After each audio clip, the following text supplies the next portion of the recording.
A poor maid's daughter asked to call him something. The billionaire couldn't answer. Marcus Wellington III stood at the floor-to-ceiling windows of his penthouse office, watching the sun paint Manhattan's skyline in shades of amber and gold. At 33, he had everything the world deemed valuable: a tech empire worth $12 billion, properties on 3 continents, and a name that made boardrooms fall silent with respect. Yet as he loosened his Italian silk tie, he felt the familiar emptiness that no amount of success seemed to fill. His phone buzzed with the day's 20th crisis. Marcus ignored it. Instead, he thought about the email from his head of household staff, informing him that his longtime housekeeper had retired and a replacement would start tomorrow. He barely remembered what the previous one looked like. They were invisible to him, part of the machinery that kept his life running smoothly while he focused on acquisitions and quarterly reports. The next morning, Marcus left for his office before dawn, as usual. He returned well after dark, his mind churning through the details of a potential merger in Singapore. He barely noticed the apartment looked different, cleaner, somehow more organized, as he dropped his briefcase and headed straight for his home office. "Mr. Wellington?" A soft voice made him turn. She stood in the doorway, dressed in a simple gray uniform, her dark hair pulled back in a neat bun. What struck him wasn't her appearance, though she was pretty in an understated way, but her eyes. They held a wariness he recognized from his own mirror, the look of someone who had learned not to expect kindness from the world. "Yes." He tried to place her, then remembered. "You're the new housekeeper." "Elena Rodriguez, sir. I wanted to let you know I've finished for the evening. I prepared a meal. It's in the refrigerator with reheating instructions. I'll be back at 6 tomorrow morning, if that's acceptable."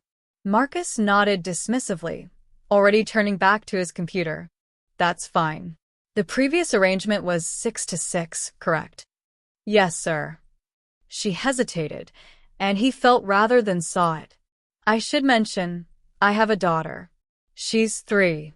My mother usually watches her, but if there's ever an emergency and I need to bring her, I wanted to ask permission first. It would never interfere with my work, I promise." Something in her voice, a thread of desperation beneath the professional tone, made him actually look at her. "A daughter?" "Yes, sir. Sophia. I'm raising her alone."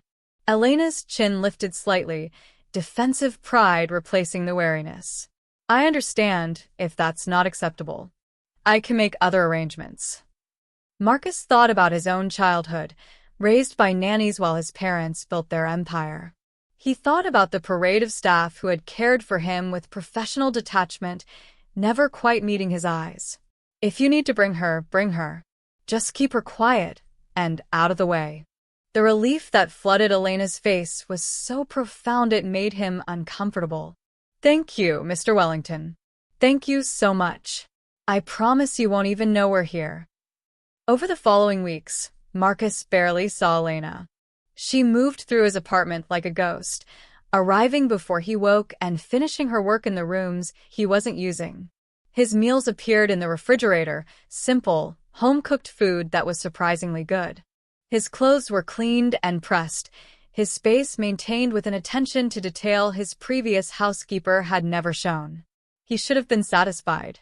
Instead, he found himself oddly curious about the woman who cared for his home. Sometimes he'd find small touches that spoke of her presence, fresh flowers in a vase he'd never noticed before, books on his shelf organized in a way that actually made sense, a throw blanket draped over his reading chair that somehow made the sterile space feel warmer. One evening, he came home earlier than usual, exhausted from a brutal negotiation that had left him questioning why he pushed himself so hard for companies and deals that ultimately meant nothing. He found Elena in his kitchen, phone pressed to her ear, her free hand covering her mouth as tears streamed down her face. She saw him and quickly turned away, wiping her eyes. "I'm so sorry, Mr. Wellington. I'll be out of your way in just a moment." "What's wrong?" The question surprised him as much as it did her. "Nothing, sir. Just a personal matter." She tried to compose herself, but her hands were shaking. Marcus did something he hadn't done in years. He acted on impulse rather than calculation. "Sit down." "Sir, Please." He pulled out a chair at the kitchen island. "Sit." Elena sat, looking like she might bolt at any moment. Marcus poured 2 glasses of water and sat across from her, suddenly aware that this was the longest conversation he'd had with anyone about anything other than business in months. "What happened?" he asked more gently. The story came out in halting phrases. Elena's mother, who watched Sophia during the day, had fallen and broken her hip. She would need surgery and months of rehabilitation. Elena had no other family, no one else to care for her daughter. The daycare near her apartment in Queens had a 6-month waiting list and cost more than she could afford anyway. "I'll figure something out," Elena said, her voice steady despite the fear in her eyes. "I won't let this affect my work. I just need a few days to arrange something." Marcus found himself saying something he'd never imagined. "Bring her here." "What?" "Your daughter. Bring her here, during the day. There's plenty of room." He watched Elena's eyes widen in disbelief. "I'm rarely here anyway. It makes no sense for you to scramble for expensive childcare when this apartment sits empty most of the day." "Mr. Wellington, I couldn't possibly." "You can and you will." He stood, uncomfortable with the gratitude radiating from her. "I'll have the spare bedroom near the service entrance set up as a play area. Bring whatever she needs." As he walked away, he heard Elena whisper, "Thank you." The emotion in those 2 words followed him to his office, where he sat in the dark, wondering what he'd just done and why the thought of a 3-year-old disrupting his carefully ordered life didn't bother him as much as it should. Sophia Rodriguez arrived in Marcus Wellington's life like a small hurricane.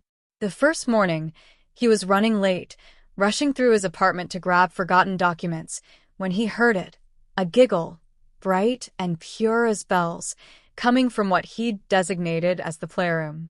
He found himself drawn to the doorway despite his schedule. Elena was kneeling on the floor, helping her daughter arrange a small collection of well-worn toys. The child was tiny, with her mother's dark curls pulled into 2 lopsided pigtails, wearing a faded pink dress that had been carefully mended at the hem. "Mommy, look. A castle." Sophia held up a cardboard box that had clearly been transformed with crayons and imagination. "It's beautiful, mi amor." Elena glanced up and saw Marcus, immediately tensing. "I'm so sorry, Mr. Wellington. We'll be quieter." But Marcus wasn't looking at Elena. He was transfixed by the little girl who had noticed him and was studying him with the unself-conscious directness that only children possess. Her eyes were huge and brown, filled with curiosity rather than the wariness her mother always showed. "Who you?" Sophia asked, abandoning her castle to toddle closer.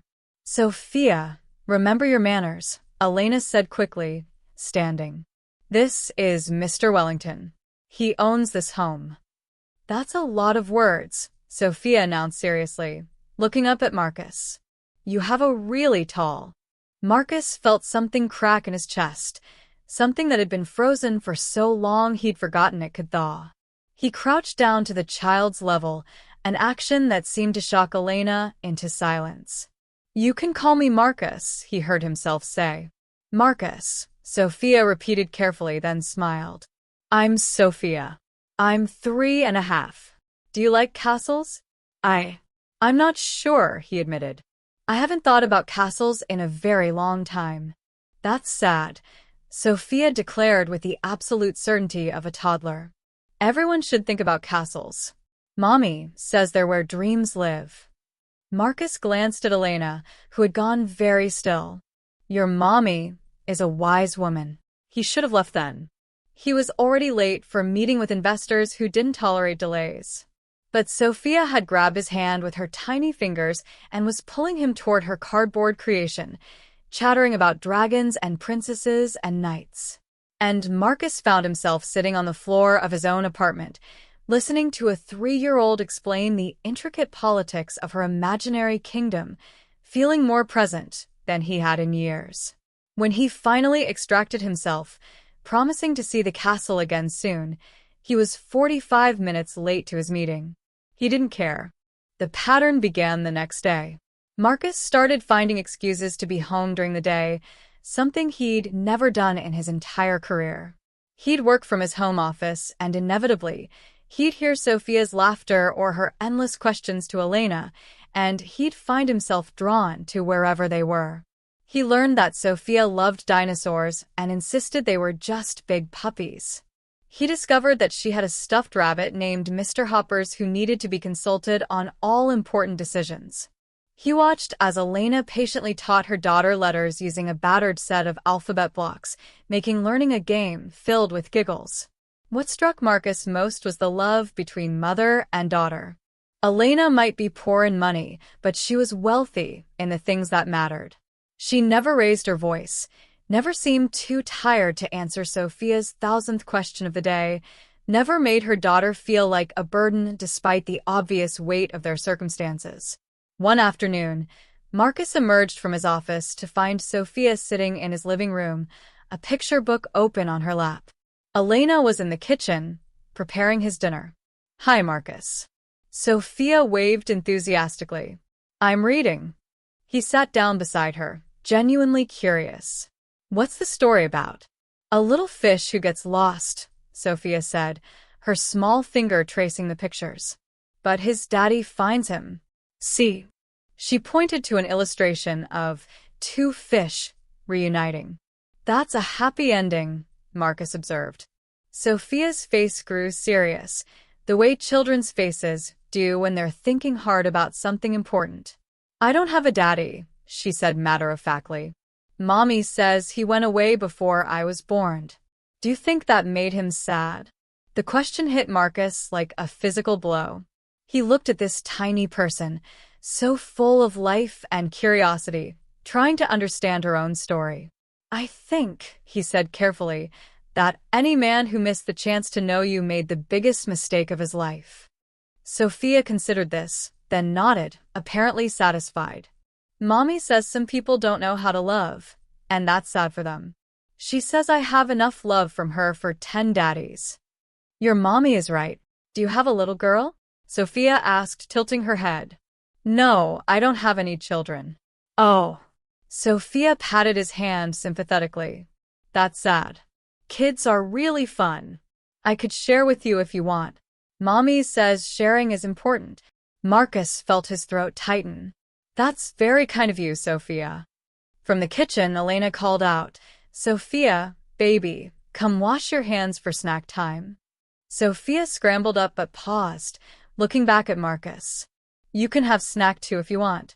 We have apple slices and peanut butter." "Well, not real peanut butter 'cause that's expensive. Mommy makes it from the free butter at the food bank. But it's still yummy." After she scampered off, Marcus sat in stunned silence. The food bank. Elena was using food from a food bank to feed her daughter, and she'd never said a word, never asked him for anything beyond permission to bring Sophia here. That evening, after Elena and Sophia had left, Marcus did something he'd never done before. He went into the playroom and really looked at it. The toys were few and old, obviously salvaged from thrift stores or received as hand-me-downs. The books had worn covers and torn pages that had been carefully taped. Sophia's extra clothes, hanging in the small closet, numbered maybe 5 outfits total, all faded from many washings. He thought about his own childhood closet, stuffed with designer clothes he'd worn once and forgotten. He thought about the toy room in his parents' estate, filled with expensive things he'd never played with because there had been no one to play with him. The next morning, Marcus made some calls. By afternoon, deliveries began arriving. A new bookshelf appeared in the playroom, followed by boxes of books, sturdy board books, picture books, early readers. Toys came next. Building blocks, art supplies, puzzles, stuffed animals. When Elena saw them, she came to his office, Sophia's hand in hers. Her eyes were red, and he realized she'd been crying. "Mr. Wellington, this is too much," she said, her voice thick with emotion. "I can't accept." "They're not for you," Marcus interrupted, but gently. "They're for Sophia. Every child deserves books and toys, Elena. It's not charity. It's just right." "I don't know how to thank you." "You don't have to." He looked at Sophia, who was clutching a new stuffed dinosaur and beaming at him. She already did. That night, for the first time in months, Marcus dreamed about something other than stock prices and market shares. He dreamed about cardboard castles and little girls with lopsided pigtails, and he woke up feeling something he'd almost forgotten: hope. The transformation happened so gradually that Marcus didn't notice until it had already changed him completely. His mornings, once filled with immediate phone calls and urgent emails, now included checking if Sophia had arrived yet. His lunch breaks, previously working sessions at his desk, became story time in the playroom. His evenings, once extending until midnight at the office, now ended at a reasonable hour because he wanted to see Sophia before she left. His assistant, Jennifer, noticed first. "You've declined 3 dinner meetings this week," she said, reviewing his schedule with poorly concealed surprise. "And you asked me to block out an hour every afternoon. Should I be concerned?" "I'm working from home more," Marcus replied, not quite meeting her eyes. "It's more efficient." Jennifer, who had worked for him for 5 years and knew better, simply raised an eyebrow. "Of course, Mr. Wellington.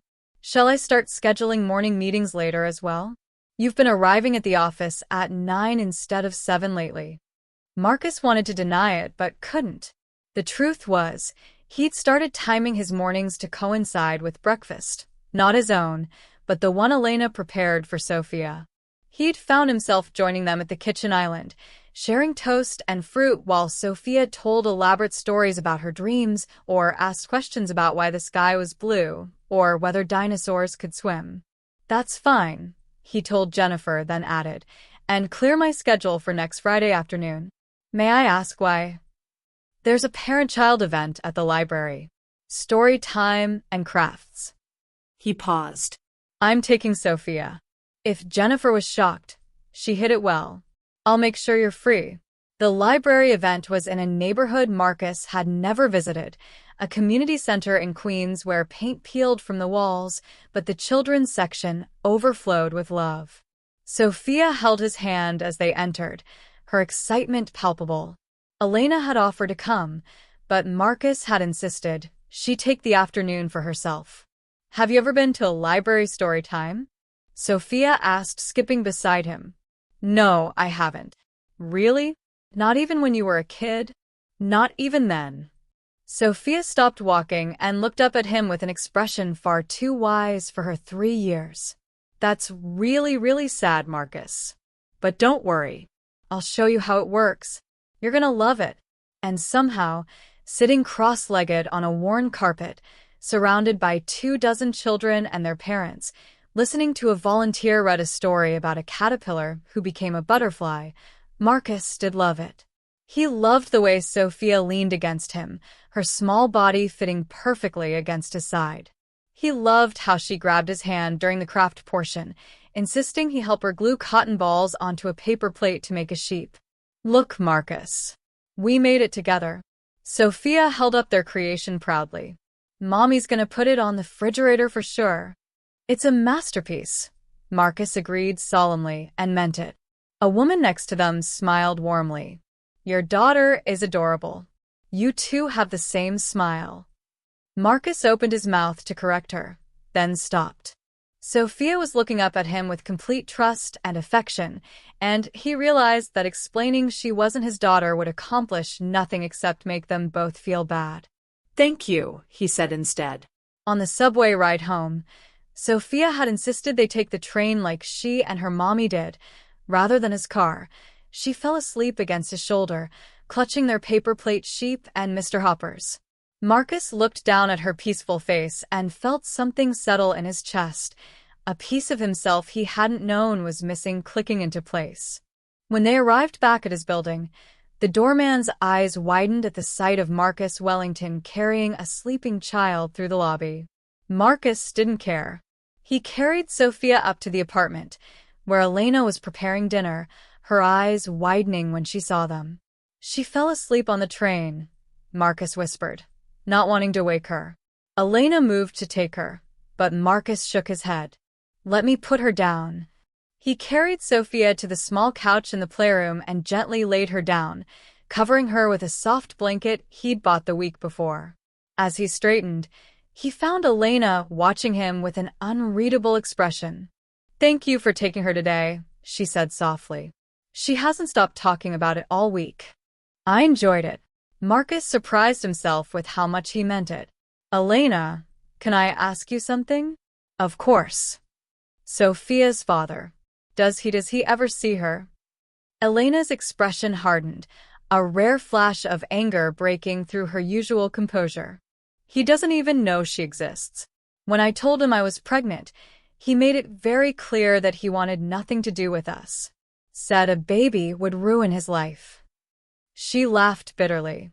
"He was a bartender at a restaurant where I worked. Not exactly living a life that could be ruined." "I'm sorry. Don't be. Sophia and I are better off without someone who could walk away from his own child." Elena's voice softened as she glanced at her sleeping daughter. "She deserves someone who chooses to be in her life, not someone who sees her as a burden." Marcus thought about this as he returned to his office, but he couldn't concentrate on work.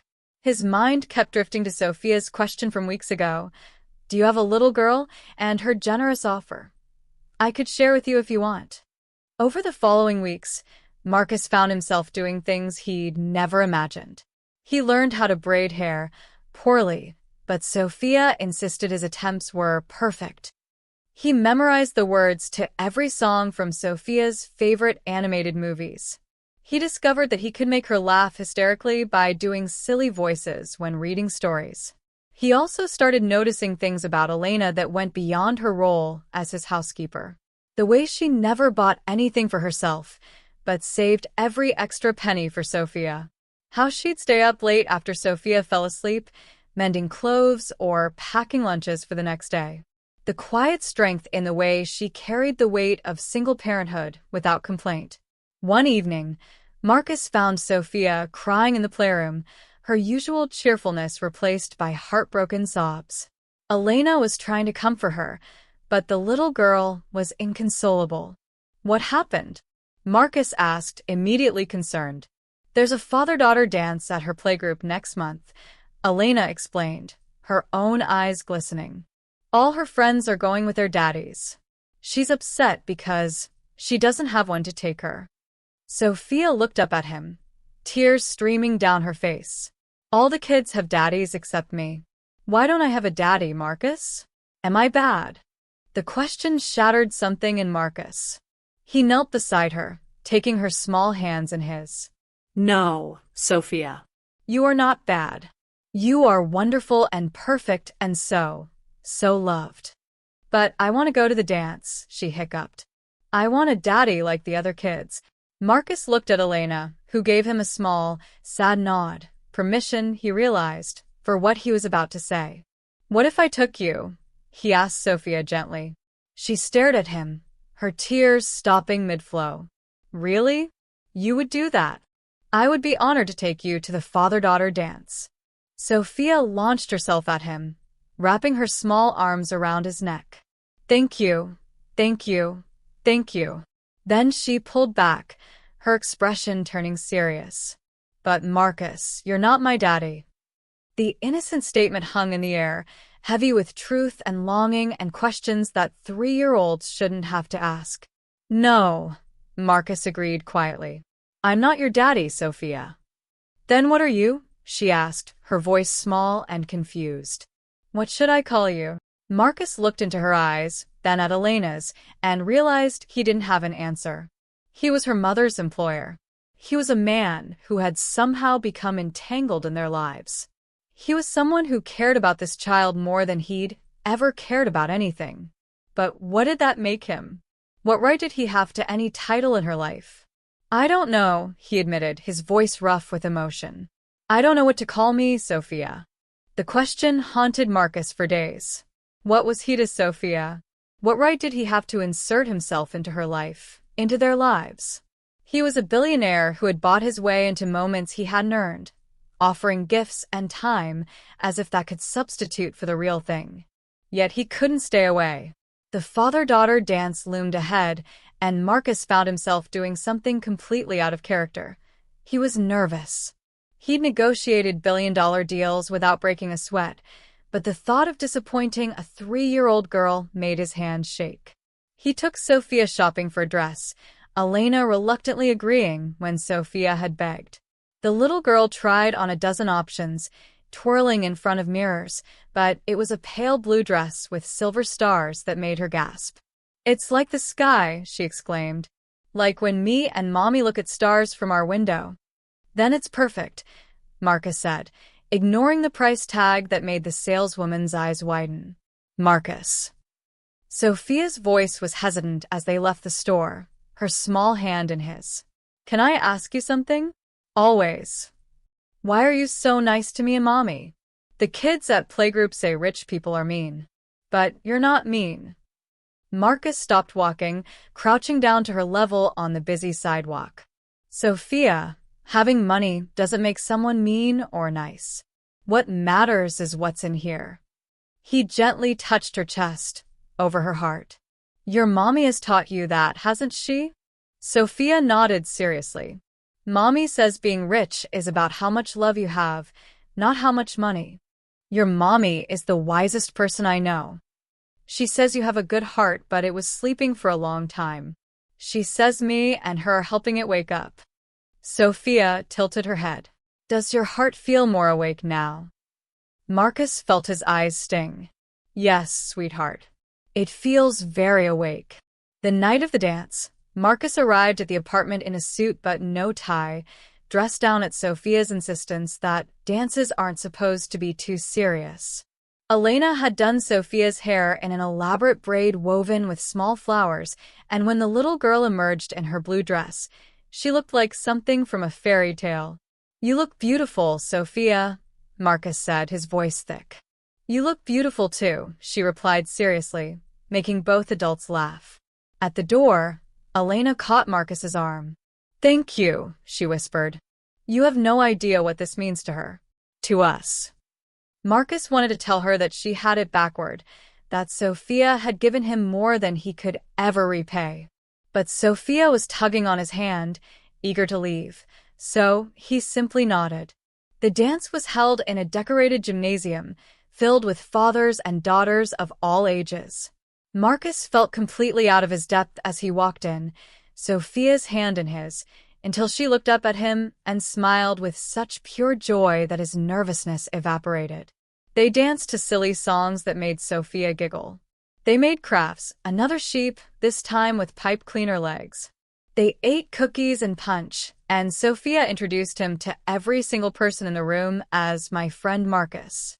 During a slow song, Sophia stood on his shoes as he swayed, her arms wrapped around his legs. "This is the best night ever," she announced to the ceiling. "For me too," Marcus admitted. An older man dancing with his daughter nearby smiled at them. "How old is your little girl?"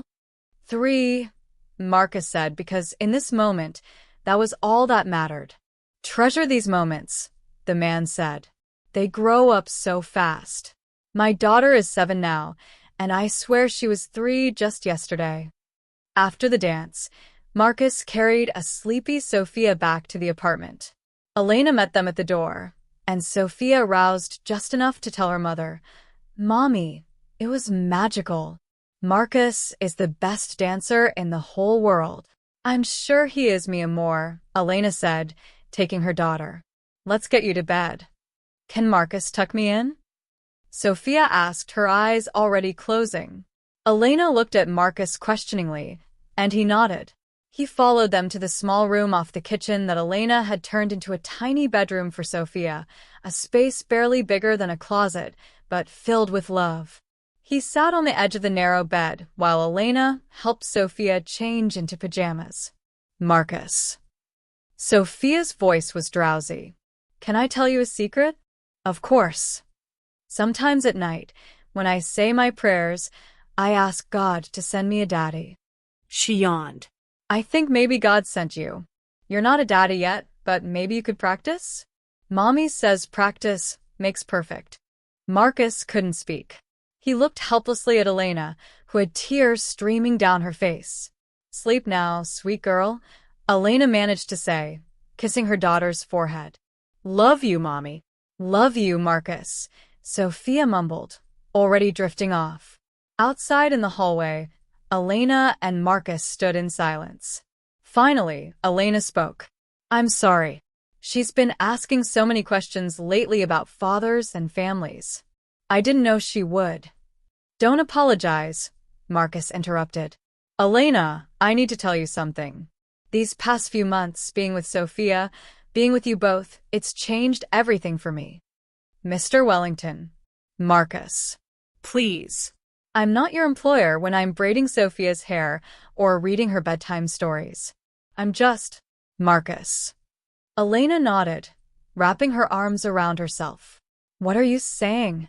I'm saying that I don't know what I am to Sophia, but I know I want to be in her life. In both your lives. He took a breath. I know I'm not her father.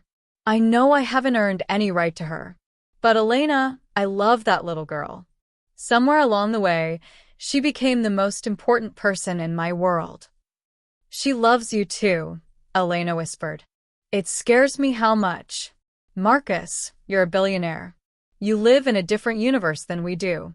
What happens when you get bored of playing house? When you remember you have important things to do, and we're just the help. The words stung, but Marcus understood the fear behind them. I was bored of my entire life before Sophia, he said quietly. Every single day was exactly the same. Work, deals, money, power. None of it mattered. And then this tiny person walked into my home and asked me if I liked castles, and suddenly everything mattered. She's a child, Marcus. She doesn't understand that people leave, that promises break. Then I'll make sure she never has to understand that. Not from me. He moved closer, his voice intense. I know I can't replace her father. I know I'm coming into this with no manual, no idea what I'm doing. But I want to try, Elena. I want to be someone Sophia can count on. Someone you can count on. Elena studied his face for a long moment. Why? Because for 33 years, I've been alone. I had parents who gave me everything except their time. I built an empire, but had no one to share it with. I had everything the world says should make you happy, and I was miserable. He smiled sadly. And then a 3-year-old told me that everyone should think about castles, and I realized I'd forgotten how to dream. She gave me that back, Elena. Both of you did. This isn't a fairy tale, Elena said, but her voice had softened. Life isn't that simple. I know. But maybe it doesn't have to be complicated either. Maybe it's as simple as Sophia said, practice makes perfect. Marcus reached out, gently taking Elena's hand. Let me practice. Let me try to be what you both need. And what do we call you? Elena asked, echoing her daughter's question. What are you to us? I don't know yet, Marcus admitted. But I want to find out.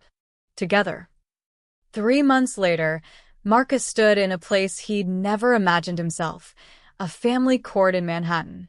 Elena sat beside him, her hand in his, while Sophia colored at a small table nearby, carefully staying within the lines of a picture of a house with 3 people in front, a tall figure, a medium figure, and a small figure with pigtails.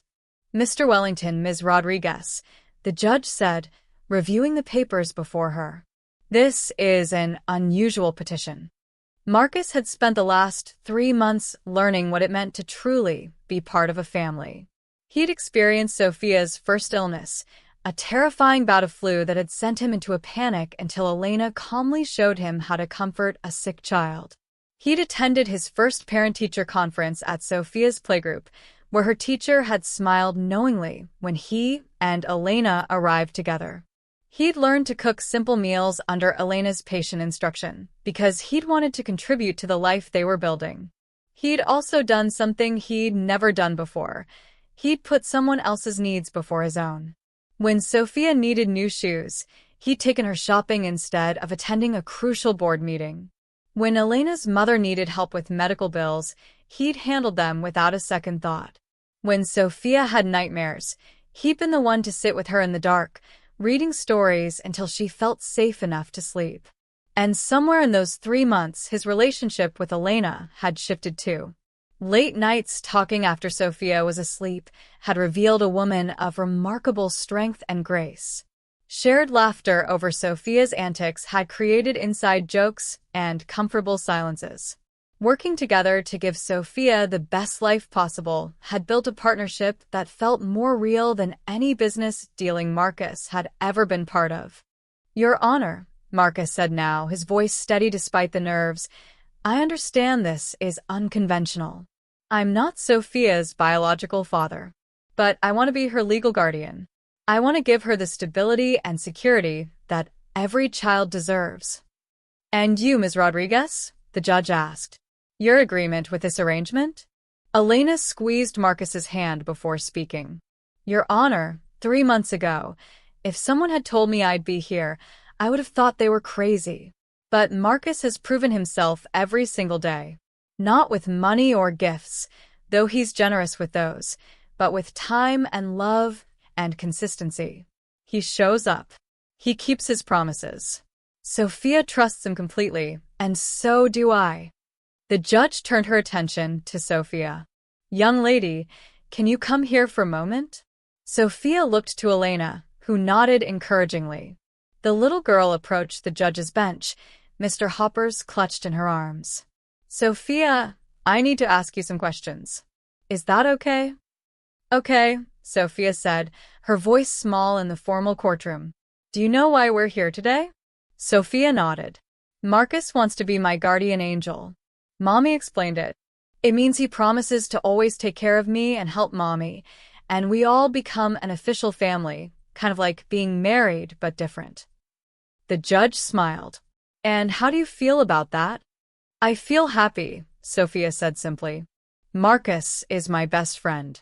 He reads me stories and makes funny voices. He helped me build a real castle out of boxes. He came to my dance and didn't even mind when I stepped on his feet.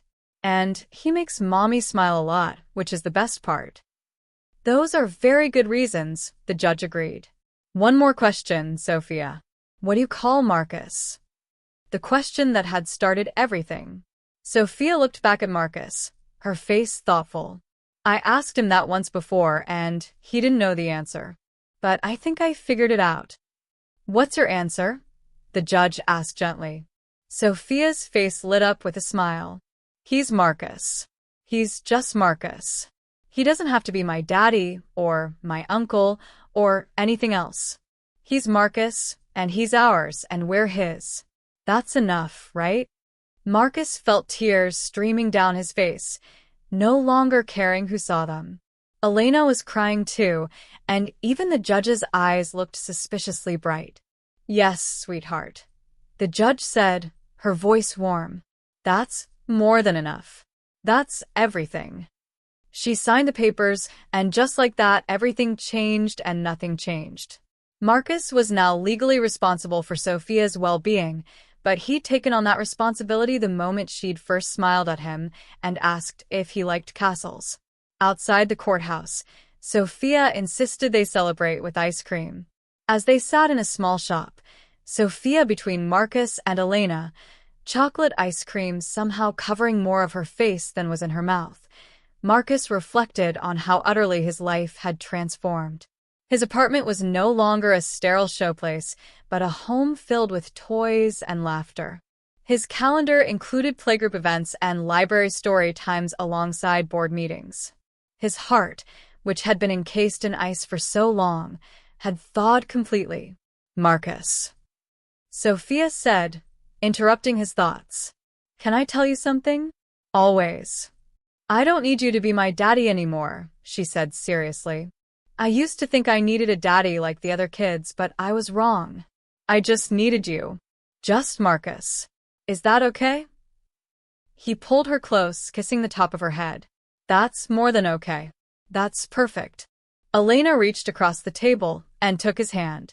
"Thank you," she said softly. For seeing us. For choosing us. No, Marcus corrected, his voice thick with emotion. Thank you for saving me. I had everything and nothing. You showed me what actually matters. That night, after Sophia was tucked into bed in the new bedroom Marcus had created for her, not off the kitchen anymore but next to what had become Elena's room, he stood looking out at the Manhattan skyline. A year ago, he'd stood in nearly this same spot, feeling empty despite all his success. Now he had a 3-year-old who insisted on goodnight hugs and a woman who had taught him that real wealth had nothing to do with bank accounts.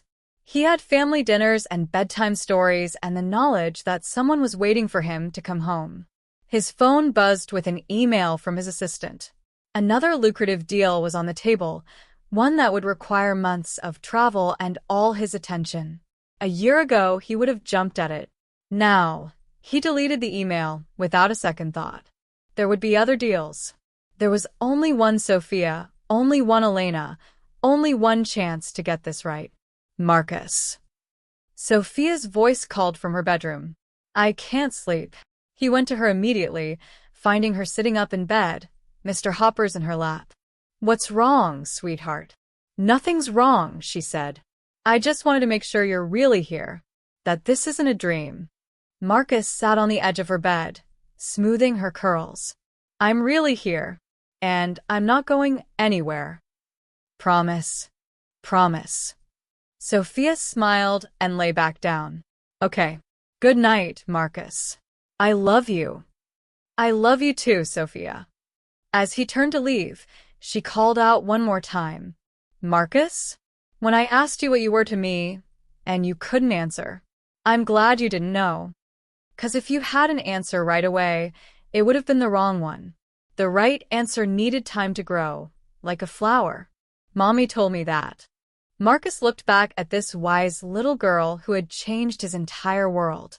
Your mommy is right about everything. He found Elena in the living room, curled up on the couch with a book. She looked up as he entered, and he was struck, as he was every day, by how beautiful she was, not in the polished way of the women he used to date, but in the real, warm way of someone who had lived and struggled and loved fiercely despite hardship. She's asking philosophical questions at bedtime now, he said, sitting beside her. That's my daughter. Elena smiled. What was it this time? She said she's glad I didn't have an answer when she first asked what to call me. That the right answer needed time to grow. Elena set down her book. She's not wrong. When you first offered to help us, I was terrified. I thought you'd get bored, or realize we weren't worth the trouble, or 100 other things. I never imagined this. Neither did I, Marcus admitted. I never imagined feeling this happy, this complete. They sat in comfortable silence for a moment before Elena spoke again. You know, Sophia isn't the only one who's been wondering about labels, about what we are to each other. Marcus's heart began to pound. Elena. Let me finish, she said gently. When I came to work for you, I was just trying to survive. To give my daughter the best life I could on my own. I never expected to find a partner. Someone who would see us not as a charity case, but as people worth knowing, worth loving. You were never a charity case. From the first moment, there was something about you both that made me want to be better, to be worthy of being in your lives. Elena moved closer, her eyes searching his face. And, do you feel worthy now? I'm getting there, he said. Every day with you and Sophia, I feel a little more like the person I want to be. Good, she whispered, and then she kissed him. It was gentle and sweet and felt like coming home. When they pulled apart, Marcus rested his forehead against hers. I know we have to be careful, he said. For Sophia's sake. We can't rush this. We won't, Elena agreed. But Marcus? I'm not afraid anymore. Whatever we are to each other, however we define it, I know it's real. That's enough. Later that night, as Marcus lay in bed, he thought about Sophia's question one more time. What was he to them? He was Marcus. Just Marcus. Not a title or a role or a definition, but himself, flawed and learning and trying every day to be worthy of the love they'd given him so freely. He was a billionaire who had learned that true wealth was measured in goodnight hugs and bedtime stories. He was a man who had built an empire, but found his purpose in making a 3-year-old laugh. He was someone who had everything and nothing until a little girl asked him about castles and taught him how to dream again. The next morning, he woke to find Sophia had climbed into his bed sometime in the night, curled up against him with Mr. Hoppers between them. Elena stood in the doorway with her phone, clearly having just taken a picture. "Sorry," she whispered. "She had a nightmare and came looking for you.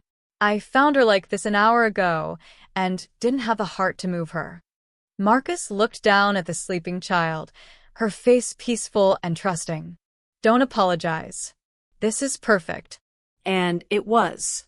It was messy and complicated and nothing like he'd planned his life to be. It was better. Sophia stirred, opening her eyes and smiling when she saw him. "Morning, Marcus." "Good morning, sweetheart. Can we have pancakes? Mommy makes the best pancakes in the whole world." "I'm sure she does. But how about today I make the pancakes? Mommy can teach me." Sophia giggled. "Your pancakes are going to be funny shapes. But that's okay. I like funny shapes." As they headed to the kitchen together, Elena, Sophia, and Marcus, he realized that this was his answer. To Sophia's question, to his own searching, to everything he'd been missing his whole life. He was theirs, and they were his, and sometimes the most important things in life didn't need labels or definitions. They just needed love and time and the willingness to show up every single day. A poor maid's daughter had asked him what to call him, and the billionaire hadn't been able to answer. But now he understood that the question itself had been the answer. Because in asking, Sophia had given him permission to become someone new, someone better.